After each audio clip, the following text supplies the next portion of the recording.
Hello again everyone, I'm John Oden on the development team at Boson Software, and this is our second video to help you learn more about Boson Practice Labs. Boson Practice Labs allow you to get hands-on experience with real environments such as Windows Server 2008 R2.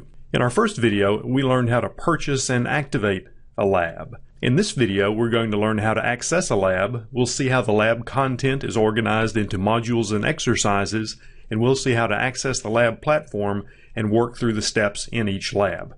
Okay, let's get started.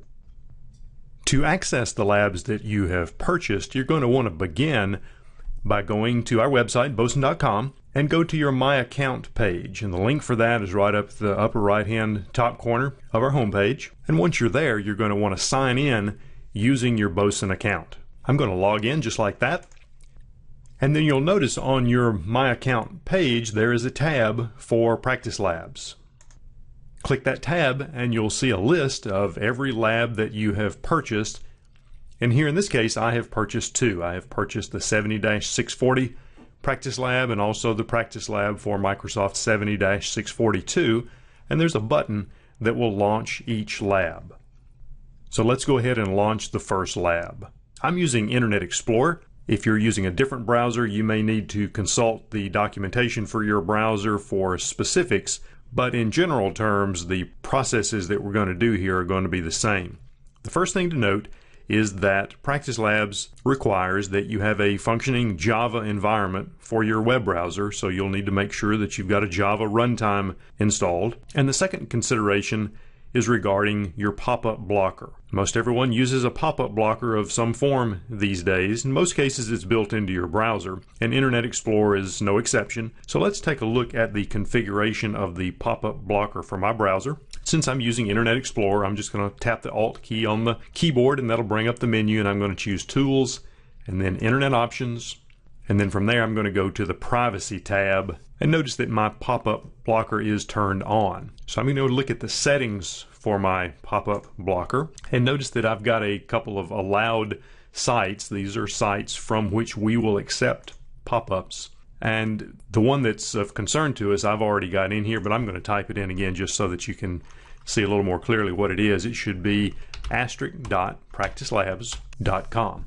And you would click the add button and that will add it to the list down here below. The reason we're doing this is that when we launch the lab, there will be a little pop-up window that serves as a proxy connection to the remote Practice Labs server, and we'll see that in a moment.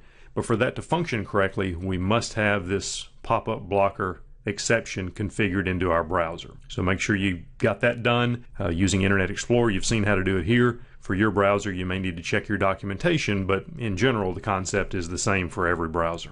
Each lab will begin with a title. This is Lab 70-640, Configuring Windows Server 2008 Active Directory. And there'll be a brief summary of the things that we're going to learn in this lab. You can see that we're going to learn about DNS, Active Directory roles and services, how to maintain Active Directory objects, and we'll also be learning a little bit about the Active Directory certificate services if we go all the way through the lab. Now, we're not going to go all the way through the lab. I'm just going to show you how to get started and basically how the lab content is organized. We can scroll down just a little bit and see that this lab is organized into a series of modules. There's a module that deals with configuring DNS for Active Directory. There's another module that concerns itself with configuring Active Directory infrastructure, and there are several more that follow along after that. Each module is broken into a series of exercises, and we can see that by clicking on the title for the module. So let's click on Configuring the Domain Name System for Active Directory, and we can see that it is composed of 4 exercises. After you open up a module, you'll see a small window that will appear, and this is the pop-up for which we configured the pop-up exception. This little window must be open all of the time that you're accessing the lab. This window sort of serves as a proxy to connect your local session with the remote Practice Lab server infrastructure. And if this window is not present, then the lab will not function. So if you're not seeing this little window floating above your desktop, then you might need to go back and review your pop-up blocker settings to make sure that you entered the appropriate exception for the *practice-labs.com domain in your browser's pop-up blocker configuration.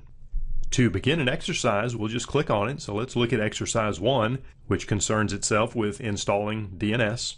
And when we do that, we'll see that the steps for the lab will appear below. And a couple of things that I want to point out about that, you'll see that there are a number of screenshots that will help you understand exactly what it is that you are to do when you're interacting with the workstation or server's desktop.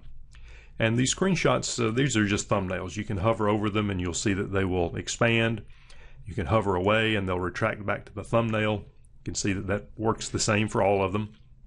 If you want to make that expanded thumbnail sticky, you can just click on it and it'll stay there. So you can scroll down and the thumbnail will not revert back, or it will not revert back to the thumbnail. It'll stay the full-size image. And if you want to shrink that back down, you can click it again and then hover away and it'll go back to being a thumbnail again. Back up at the top, let me also point your attention to this reversed out white text on a black background rectangle. And you'll see this at the beginning of every exercise, and this lets you know which of the virtual hosts that you'll be interacting with. And that brings us to another area of interest over here to the right, where we see a list of all of the virtual hosts that we'll be having access to in this lab. We can hover over each one and we can see that the pop-up will tell us, or the tooltip will tell us the name of the device. The first one is our domain controller. The next is a domain server. And finally, we have a standalone server. So we can hover over each of those servers and see which one it is. If we look down a little bit further, we can see some information about the currently selected server. We can see that this is the domain controller and it's currently powered off. The operating system that's running on this server is Windows Server 2008 R2. And there is a username and password that is already configured in for this server. And below that, you can see that there's an auto login checkbox. Now, I'll tell you about that because in most cases, you want to just let it automatically log you in using the username and password that's presented here. But you may run into some exercises that involve you creating a username and password and adding it to a group and using that username and password to log in later. And if that's the case, you'll need to uncheck that box so that you can provide your own username and password if the lab steps call for that. A little further below that, we can specify the window size. And the window size of what? Well, what's going to happen here in a moment is that we're going to be able to do a remote desktop connection to these servers so that we'll be able to see inside a remote desktop window the actual desktop of that server. And this is the size of that desktop window. The default is 1024 by 768. Initially, all of these devices are powered off, and this section here with the white text on the black background, this tells us which devices need to be powered on for this exercise. And you can see for exercise 1, we're going to need to power on the domain controller and the domain server. So let's go ahead and do that now. We can see that the only available function for the domain controller, since it's powered off, the only thing we can do is turn it on. So let's go ahead and do that. We're just going to click the power on button. Let's do the same thing for the domain server. I'm going to select it and then click its power on button. And we'll see that there are a couple of icons here. There's some little spinning graphics that show us that these devices are in the process of powering up and booting the operating system that runs on those devices. If we now look at our virtual servers and examine the icon above, we can see that the devices have now booted up, and it's time to make a connection to the domain controller and the domain server. And to do that, we're going to first select the domain controller and then click Connect. After you click the Connect button, you'll see the Java graphic spinning as the remote desktop client loads. And you may also see a security information dialog box that you'll need to agree to run the RDP application. And soon you will actually see the desktop of the remote server. Now, do be aware that it can happen that the remote desktop session window may wind up behind the Practice Labs main window. So be sure you're on the alert for that. So if you click Connect and it seems that nothing happens, it very well could be that the window is open, but it's just behind the Practice Labs main window. So your remote desktop sessions are going to launch in additional pop-up windows, and this one is the first. If you look in the title bar of the remote desktop window, you can see the name of the host device that we've connected to. In this case, it is our domain controller. So let's set that aside for a moment and now go and look at our lab documentation, where we're told that the other device that we need to connect to is the domain server, which we already have powered up. We can see that his icon indicates that it is up and running and it's ready for a connection. So we're going to click on domain server and then go down to the available functions and click connect on it. That window is already opened, but you can't see it because, as I alluded to before, the remote desktop windows can open behind the Practice Lab main menu. So I'm going to go back there and get it and bring it to the top. And you can see now that we've got the Practice Labs main menu in the background, and here is the remote desktop window for our domain server.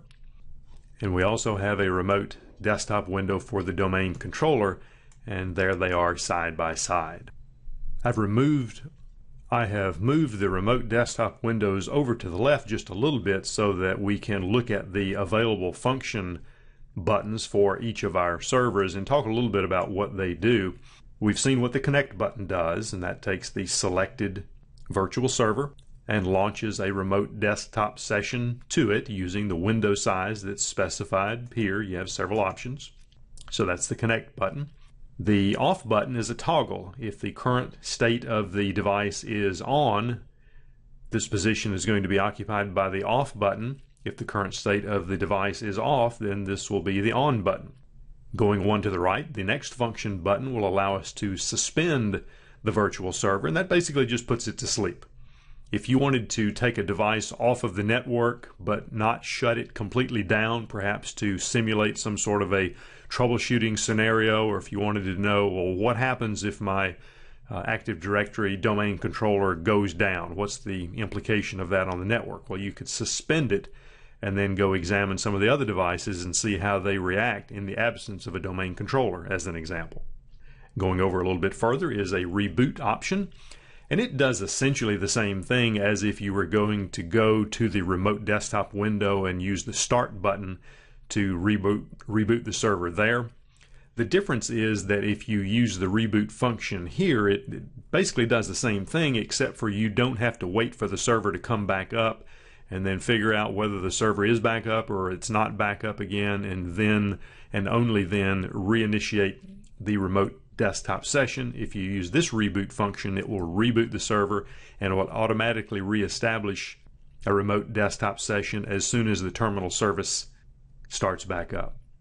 And finally, the reset function button, which does as its name implies, it just forces a hard reset on the server. If you wanted to revert the server back to the state that it was in before you did anything to it, you could click the reset button, which is essentially the equivalent of pulling the power cord out of the server and rebooting it back up again. So with both of our remote desktop sessions up and running, we would now be ready to go back to the lab documentation and begin carrying out the steps to complete the lab. This brings us to the close of this video. I hope it's been useful to you and has provided you with some information that will help you connect to your Boson Practice Lab so that you can begin working through labs and learning about the technologies that are covered in each lab. Thanks for taking time to watch, and be sure and check us out on the web at boson.com.